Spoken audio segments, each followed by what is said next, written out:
Assalamu alaikum, bete, and welcome back to USA College of Pharmacy. Basically, today our topic of discussion is the different books, you can say the different official books or the different pharmacopoeias which are being used in pharmacy field.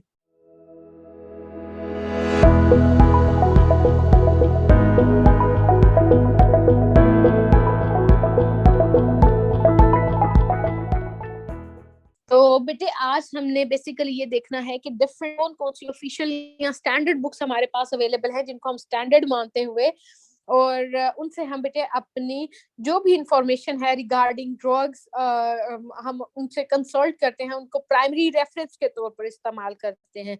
तो बेटे उन्होंने हमारे पास यहाँ पर different books बताई हुई हैं जिनको हम स्टैंडर्ड समझते हुए यहाँ बेटे स्टैंडर्ड कंसीडर करते हुए हम ड्रग या उनसे रिलेटेड जितने भी सब्सटेंसेस हैं उनकी इंफॉर्मेशन ऑब्टेन करते हैं उनसे। ठीक है, तो बेटे उन्होंने हमें ये बताया है कि उन बुक्स को हम या तो फार्माकोपियास कहते हैं या बेटे उनको हम फार्मुलरी कहते हैं। अगर फार्मुलरी का आप लिटरल मीनिंग देखें ना कि फार्मुलरी किसको कहा जाता है बेटे, फार्मुलरी हम बोलते हैं लिस्ट ऑफ ड्रग्स को। ठीक है, जब भी आप किसी भी ड्रग की एक लिस्ट तैयार करते हैं तो उस लिस्ट के मुताबिक बेटे हर एक ड्रग के सोर्स क्या है, उसके लिए मुख्तलिफ टेस्ट क्या है, उसके लिए हम फार्मूलाज क्या यूज करेंगे, उसके अलावा बेटे उस ड्रग के एक्शंस क्या होंगे, उसके यूजेस क्या होंगे, उनकी स्टोरेज कंडीशंस क्या होंगी।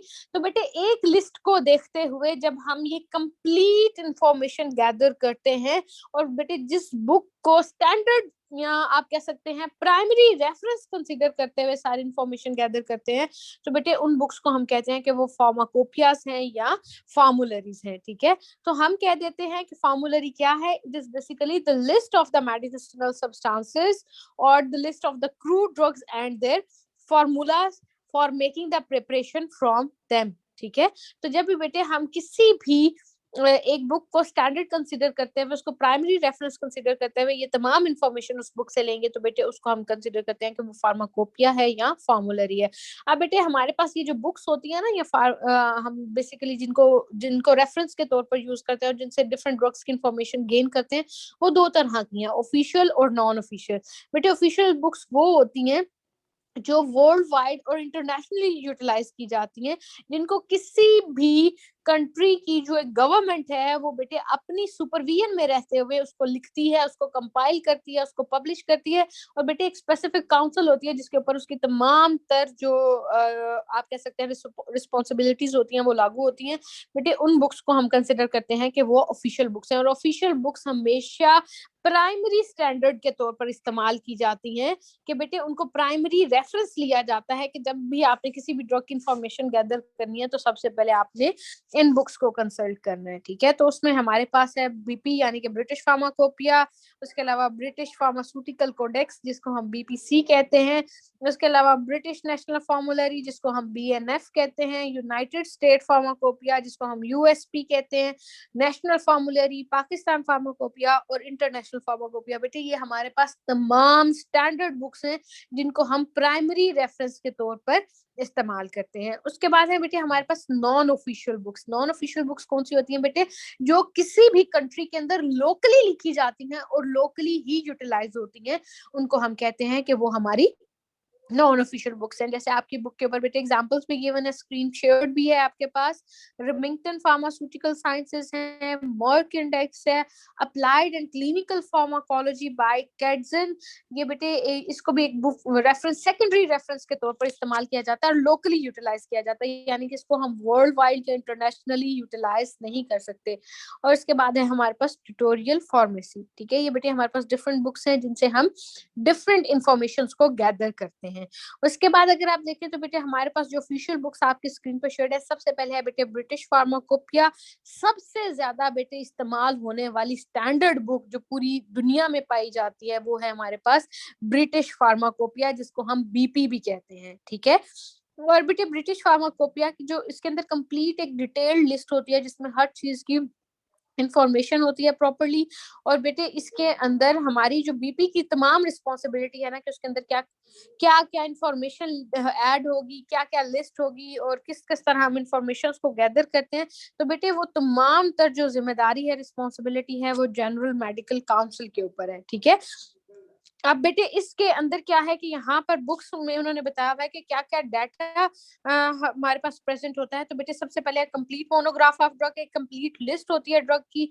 उसके बाद क्यूसी और बेटे क्यूए, ठीक है, हमारे पास क्वालिटी कंट्रोल और क्वालिटी एश्योरेंस सेक्शंस होते हैं फार्मास्यूटिकल इंडस्ट्री के अंदर। तो बेटे उस इंडस्ट्री के अंदर जो सेक्शंस है, या आपके पास जो बेटे डिफरेंट सेक्शंस है फार्मास्यूटिकल इंडस्ट्रीज के अंदर, उनके अंदर हम कौन कौन से उनकी क्वालिटी को कंट्रोल करने के लिए, उनकी बेटे क्वालिटी को अश्योर करने के लिए हम कौन कौन से टेस्ट करेंगे या कौन कौन से टेस्ट यूटिलाइज करेंगे, तो बेटे वो उन्होंने हमें यहाँ पर बताया हुआ है। उसके बाद है हमारे पास कि इस बुक के अंदर बेटे हमारे पास क्वालिटी कंट्रोल टेस्ट हर ड्रग के लिए बेटे अलग, जैसे टैबलेट्स हैं तो टैबलेट्स के अलग टेस्ट हैं, कैप्सूल्स हैं तो कैप्सूल्स के लिए अलग टेस्ट होते हैं, इंजेक्शंस हैं उनके अलग टेस्ट हैं, सिरप्स हैं उनके अलग टेस्ट हैं। तो बेटे हर एक डोजेज फॉर्म के लिए अलग क्वालिटी कंट्रोल टेस्ट होते हैं। तो बेटे कौन कौन सी डोजेज फॉर्म के लिए कौन कौन सा टेस्ट होगा और अगर उनकी वैल्यू किस रेंज में आएगी तो उसको हम मतलब आप कह सकते हैं कि उसको हम पास कंसिडर करेंगे कि ये क्वालिटी ओके है और इसको आगे मार्केट में दिया जाए। तो बेटे ये तमाम तर जो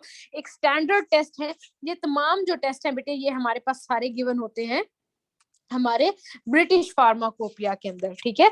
उसके बाद लास्ट अगर आप देखें तो identification and analytical test of drug के बेटे हमारे पास जितने भी एनालिटिकल टेस्ट हैं, यानी कि हम ड्रग को कैसे एनालाइज करेंगे, एक ड्रग को कैसे आइडेंटिफाई करेंगे, आप कह सकते हैं कि जितनी भी एक टेस्ट जितने भी किसी ड्रग की क्वालिटी को या किसी ड्रग की क्वालिटी को श्योर करने के लिए, कंट्रोल करने के लिए, किसी भी ड्रग को एनालाइज करने के लिए, किसी भी ड्रग को आइडेंटिफाई करने के लिए बेटे जो एक टेस्ट की कंप्लीट इंफॉर्मेशन होती है ना, वो आपकी स्टैंडर्ड बुक बीपी के अंदर अवेलेबल है। उसके बाद बेटे ब्रिटिश नेशनल फॉर्मुलरी है, इसी तरह बेटे यानी कि जर्नल मेडिकल काउंसिल और हमारे पास रॉयल फार्मास्यूटिकल सोसाइटी थी बेटे, इन दोनों के ऊपर टोटली रिस्पॉन्सिबिलिटी आती है इस बुक की। ये दोनों काउंसिल्स बनाई गई ताकि कंप्लीट इंफॉर्मेशन ली जा सके और ये बेटे टाइम टू टाइम इस बुक को ये दोनों काउंसिल्स अपडेट भी करती हैं और साथ साथ इंफॉर्मेशन उसमें ऐड अप भी करती हैं, ठीक है।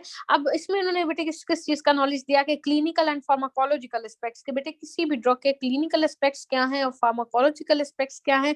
क्लिनिकल एस्पेक्ट्स क्या होते हैं कि बेटे कि ड्रग ड्रग की कोई आपस में इंटरेक्शन ना हो, जो ड्रग दिया है उसकी डोज प्रॉपर दी गई हो, ड्रग बेटे इकोनॉमिक होना चाहिए, कॉस्ट इफेक्टिव होना चाहिए। तो ये जो तमाम पहलू होते हैं, ये हर चीज के बेटे जो क्लिनिकल इंफॉर्मेशन और फार्माकोलॉजिकल इंफॉर्मेशन क्या होती है कि बेटे फार्माकोलॉजिकल रिस्पॉन्स है हमारे पास, यानी कि एक ड्रग आपकी बॉडी के अंदर जाकर किन किन रिसेप्टर्स के साथ बाइंड करेगा, किस चीज को ब्लॉक करेगा, किस चीज को स्टिमुलेट करेगा।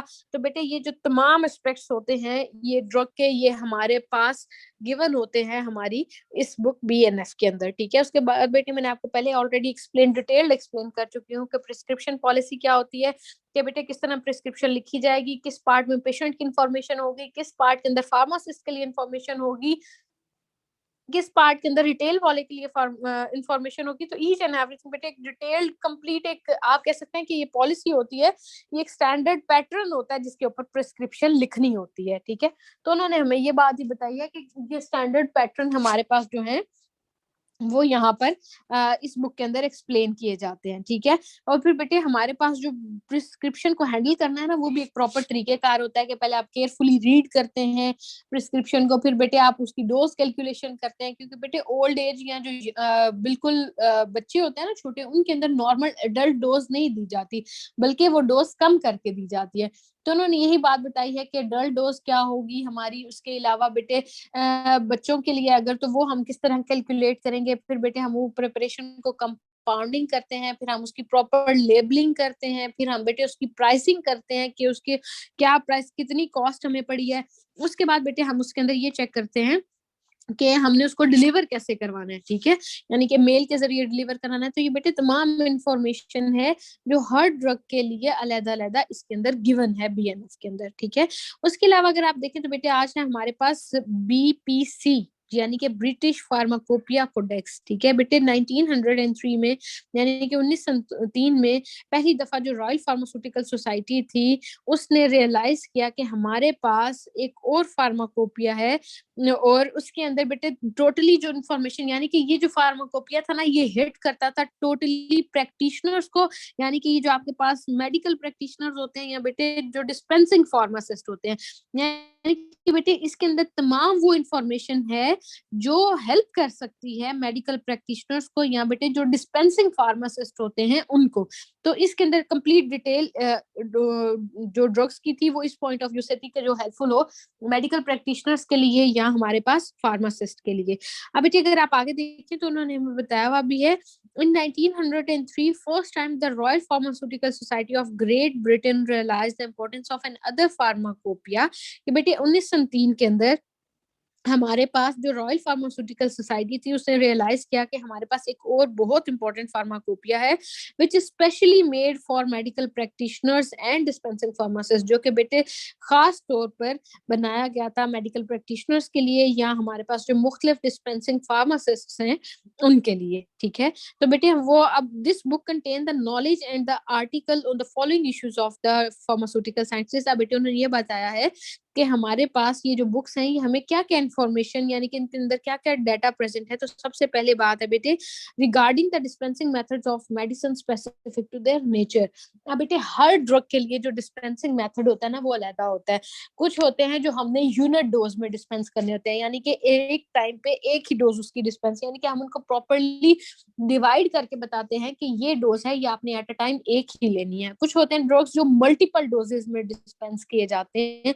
तो बेटे हर एक ड्रग की नेचर को देखते हुए उसका डिस्पेंसिंग मेथड डिटरमिन किया जाता है कि हमने उसको किस तरह डिस्पेंस करना है, किस फॉर्म में डिस्पेंस करना है।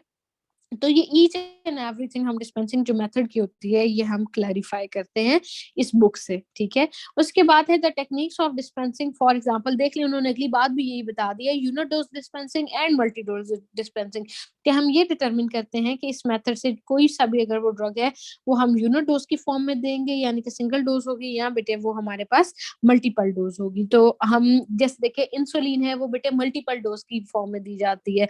इसी तरह हमारे पास अक्सर डिफरेंट ड्रग्स हैं, जैसे आप पैनाडोल वगैरह देखते हैं तो ये बेटे डिस्प्रिन वगैरह देखते हैं तो ये यूनिट डोज में दी जाती हैं। तो बेटे हर ड्रग का हम नेचर को देखते हुए उसकी पोटेंसी को देखते हुए कि कोई भी ड्रग कितना ज्यादा पोटेंट है या कितना ज्यादा बेटे वो हार्मफुल साबित हो सकता है, हम उसके नेचर को देखते हुए उसकी डिस्पेंसिंग मेथड को डिटरमिन करते हैं। थर्ड नंबर पे अगर आप देखें a thorough knowledge regarding the pharmacological aspects of drug. तो बेटे एक कंप्लीट थॉरो नॉलेज देती है हमें ये बुक। फार्माकोलॉजिकल एस्पेक्ट्स बेटे मैं आपको पहले एक्सप्लेन कर चुकी हूँ कि फार्माकोलॉजी किसी ड्रग की क्या होती है कि जब भी एक ड्रग आपकी बॉडी के अंदर जाएगा तो आपका ड्रग आपकी बॉडी के साथ क्या करेगा और दूसरी बात आपकी बॉडी उस ड्रग के साथ क्या करेगी। जब हम इन दोनों चीजों के बारे में कंप्लीट इंफॉर्मेशन लेते हैं तो उसको हम कहते हैं कि वो फार्माकोलॉजी है। तो बेटे फार्माकोलॉजिकल एस्पेक्ट्स क्या होते हैं कि जब भी मैं कोई ड्रग ले रही हूँ तो ड्रग मेरी बॉडी के अंदर जाएगा, जाकर वो किन रिसेप्टर्स के साथ बाइंड करेगा, उनको एक्टिवेट करेगा या इनहिबिट करेगा और रिजल्टेंट क्या किस चीज को क्योर या ट्रीट करेगा। ठीक है, अगर अगर आप ये देखें कि बॉडी किस तरह ड्रग के ऊपर इफेक्ट करती है कि तो बेटे उसमें ये होगा कि कैसे आपका ड्रग आपकी बॉडी के अंदर जाता है, कैसे एब्जॉर्ब होता है, कैसे फिर आगे वो आपकी पूरी बॉडी के अंदर डिस्ट्रीब्यूट होगा, फिर कैसे बेटे वहां पर उसकी आप कह सकते हैं मेटाबॉलिज्म होती है यानी कि उस ड्रग की ब्रेकडाउन होती है, वो रिलीज होता है और फिर उसके बाद कैसे वो आपकी बॉडी से एलिमिनेट होता है। तो जब हम किसी भी ड्रग की ये दोनों इंफॉर्मेशन यानी कि ड्रग बॉडी के साथ क्या कर रहा है और बॉडी ड्रग के साथ क्या कर रही है, ये बेटे दोनों इंफॉर्मेशन लेते हैं तो उसको हम कहते हैं फार्माकोलॉजिकल एस्पेक्ट। बेटे ये जो बीपीसी बुक है हमारे पास ये हमें डिटेल इंफॉर्मेशन प्रोवाइड करती है। उसके बाद है मैन्युफैक्चरिंग एंड फॉर्मुलेशन टेक्निक से बेटे आप किसी भी ड्रग को किस तरह से मैन्युफैक्चर करते हैं, आप उसको किस तरह से फॉर्मुलेट करते हैं, इस हर चीज के बारे में जो इन्फॉर्मेशन है वो बेटे हमारी गिवन होती है इस बुक के अंदर। ठीक है, अगर आप अगला देखें तो बेटे अगला जो फार्माकोपिया है हमारे पास वो है इंटरनेशनल फार्माकोपिया जिसको हम आईपीबी कहते हैं। अब बेटे ये भी हमारे पास एक ऑफिशियल बुक है जो कि हमारे पास जो एक बहुत बड़ी ऑर्गेनाइजेशन है जो पूरी दुनिया में मानी जाती है जिसको हम WHO या वर्ल्ड हेल्थ ऑर्गेनाइजेशन भी कहते हैं। अब बेटे ये जो इंटरनेशनल फार्माकोपिया है ये वर्ल्ड हेल्थ ऑर्गेनाइजेशन ने ही लिखा था, उसको शाया किया था और इसी ने ही उसको कंपाइल भी किया था। तब उन्होंने यही बात बताई है कि जो WHO है बेटे ये हमें ये है क्या कि ये एक ऐसी ऑर्गेनाइजेशन है जो बेटे हमें हेल्थ एजुकेशन या हेल्थ रिलेटेड जितनी भी प्रॉब्लम्स होती हैं उनके बारे में आगाह करती है और हम उनको कैसे ठीक कर सकते हैं ये भी हमें टोटली एक्सप्लेन करती है। जैसे आप देखें आपकी स्क्रीन पर शेयर भी है, international pharmacopoeia is the official book के बेटे ये एक ऑफिशियल किताब है जिसको हम स्टैंडर्ड प्राइमरी रेफरेंस के तौर पर इस्तेमाल करेंगे। That has written published and compile, के बेटे जो लिखी गई, शाया की गई, एंड कंपाइल, कंपाइल करने का मतलब होता है कि इकट्ठा करना, इंफॉर्मेशन को गैदर करना, बाय द WHO। WHO बोलते हैं बेटे वर्ल्ड हेल्थ ऑर्गेनाइजेशन को, जो कि पूरा वर्ल्ड वाइड मानी जाती है, और इम्प्लीमेंट इसकी जो दिया हुआ डाटा होता है बेटे उसको पूरी दुनिया में एक्सेप्ट किया जाता है और माना जाता है। अब बेटे WHO का काम क्या है? WHO is a sub office of United Nation that is concerned with the health education, and other health problems, जो कि बेटी टोटली कंसर्न्ड होती है, जिसका टोटली काम क्या होता है कि मुख्तलिफ हेल्थ इश्यूज को देखना और उनसे जो रिलेटेड हेल्थ प्रॉब्लम्स हैं उनको बेटे क्योर करना या उनको ठीक करना, ये WHO की टोटली जिम्मेदारी है। उसके बाद अगर आप देखें तो many IP contain following information, बेटे जितने भी मेनली इंटरनेशनल फार्माकोपिया है उसके अंदर इन्फॉर्मेशन क्या होती है? Pharmaceutical technologies for the development of the drug, कि बेटे किस तरह हम एक ड्रग को डेवलप करते हैं।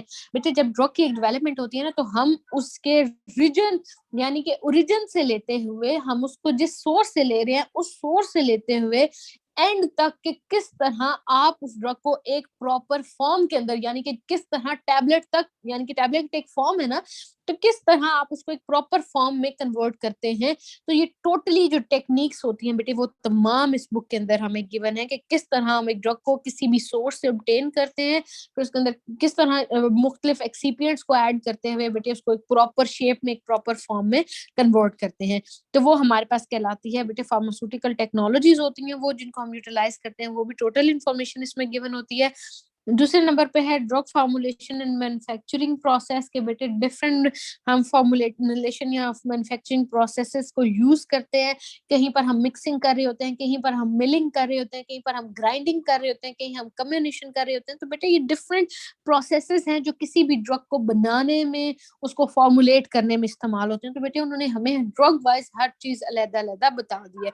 और लास्ट पे है controlling the quality of the medicine, कि किस तरह हम किसी भी ड्रग की क्वालिटी को कंट्रोल कर सकते हैं और उसको बेटे मेंटेन कर सकते हैं। तो इसके अंदर एक डिटेल्ड इंफॉर्मेशन थी जो हमारे पास इन सब चीजों के बारे में इसमें गिवन है। उसके बाद अगर आप बेटे आगे देखें तो हमारे पास है यूनाइटेड स्टेट फार्माकोपिया, जिसको हम USP भी कहते हैं। बेटे ये भी एक बहुत इंपॉर्टेंट, बेटे सबसे इंपॉर्टेंट जो ऑफिशियल बुक्स है ना, वो हमारे पास दो हैं जो सबसे ज्यादा इंपॉर्टेंट है। एक USP यानी कि यूनाइटेड स्टेट फार्माकोपिया, और बेटे दूसरा है हमारे पास BP यानी कि ब्रिटिश फार्माकोपिया। ये दो बहुत ही इंपॉर्टेंट बुक्स हैं। और बेटे आप कह सकते हैं कि दुनिया में पाए जाने वाले जितने भी फार्माकोपियाज हैं, United State pharmacopoeia is considered to be as the leading and the most important pharmacopoeia of the world. ठीक है, तो हम कहते हैं कि ये दुनिया में जितने भी फार्माकोपियाज हैं उनमें से जो सबसे ज्यादा इंपॉर्टेंट, और जो आप कह दें ऑफिशियल एक जो बुक है स्टैंडर्ड जिसको कंसिडर किया जाता है, वो बेटे यूनाइटेड स्टेट है। यूनाइटेड स्टेट बेटे ये जो गवर्नमेंट एक एजेंसी है यूनाइटेड स्टेट्स की, जो बेटे इस बुक की रिस्पॉन्सिबिलिटी टोटली उसके पास है, कि जो इन्फॉर्मेशन होगी उसको टाइम टू टाइम अपडेट करना है, इन्फॉर्मेशन को गैदर करना है, और अपने तमाम मेडिसिन की जो इन्फॉर्मेशन होनी चाहिए वो मॉडिफाइड फॉर्म में होनी चाहिए। ठीक है, जैसे अगर आप आगे देखें, USP can be used to determine the strength. अब बेटे ये इंपॉर्टेंट लाइंस हैं बहुत, कि ये सारा वो डाटा है जो हमें USP प्रोवाइड करती है, कि बेटे USP हमें ये डिटरमिन करती है द स्ट्रेंथ। स्ट्रेंथ से मुराद क्या है? Amount of the drug. ठीक है, क्वांटिटी एंड क्वालिटी, के बेटे कितनी क्वांटिटी, बात वही है कि अमाउंट ऑफ ड्रग की बात हो रही है, amount of the drug. USP mainly help us to determine that how much amount or how much quantity we have to take to prepare any dosage form. ठीक है, और you can say it provide us the information regarding the quality, regarding the purity and regarding the labeling of any drug. ये बेटे जब भी हमने किसी drug को चेक करना है कि इसकी क्वालिटी क्या है, इसके प्योरिफिकेशन स्टैंडर्ड्स क्या हैं, उसके अलावा बेटे इसकी लेबलिंग क्या है, क्योंकि बेटे लेबलिंग भी जो होती है वो ड्रग टू ड्रग वेरी करती है। तो ये ऐसी एक स्टैंडर्ड बुक है जो हमें लेबलिंग के बारे में, क्वालिटी के बारे में, प्योरिटी के बारे में और क्वांटिटी के बारे में किसी भी ड्रग की कंप्लीट इंफॉर्मेशन देती है।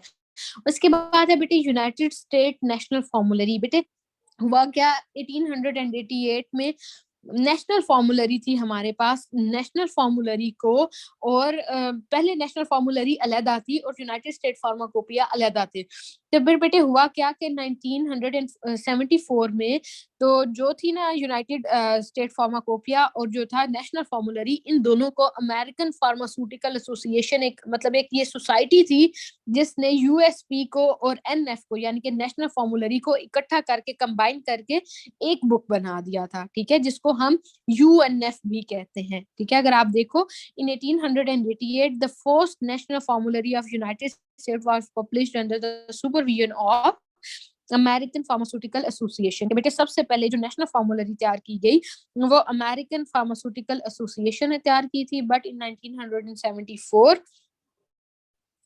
the right of the UNF was given to the United States Pharmaceutical Convention। तो बेटे फिर क्या हो गया कि जो हमारे पास ये राइट्स थे वो फार्मास्यूटिकल एसोसिएशन से लेकर कन्वेंशन को दे दिए गए। फिर 1980 में हुआ क्या कि जो हमारे पास थी यूनाइटेड स्टेट नेशनल फॉर्मुलरी थी, उन दोनों बुक को बेटे हमने कंबाइन करके यानी कि यूएसपी को और एनएफ को कंबाइन करके हमने क्या बना दिया, यूएसपी एनएफ एक बुक बना दी। जैसे आपके पास एक फोटो भी गिवन है, उसमें उन्होंने लिखा हुआ भी है यूएसपी एनएफ, ये बेटे उस बुक का लोगो है, आप कह सकते हैं उस बुक का नाम है। तो जब हमने इन दोनों स्टैंडर्ड बुक्स को कंबाइन कर दिया तो वो हमारे पास बन गई यूएनएफ।